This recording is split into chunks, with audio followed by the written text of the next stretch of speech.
Pada hari ini kita akan meninjau wilayah-wilayah banjir yang ada di seputaran Gulkung, Polres Aceh Utara.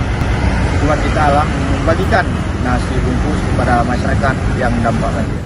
Jika hidupmu terasa sulit, jangan berputus asa. Masih ada tempatmu bersujud, lalu engkau meminta. Jangan pernah menyerah, pantang berputus asa.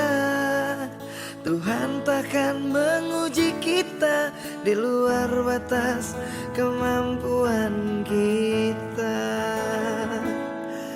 Jalani hari meski terasa berat, jangan pernah menyerah, karena hidup ini adalah perjuangan. Jalani hidup meski beban di pundakmu, percaya bahwa Tuhan berikan kemudahan dalam setiap kesulitan.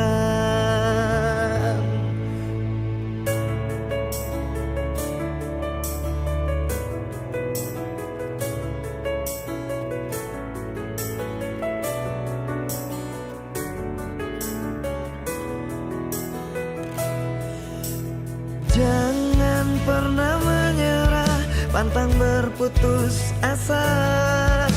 Tuhan takkan menguji kita di luar batas kemampuan.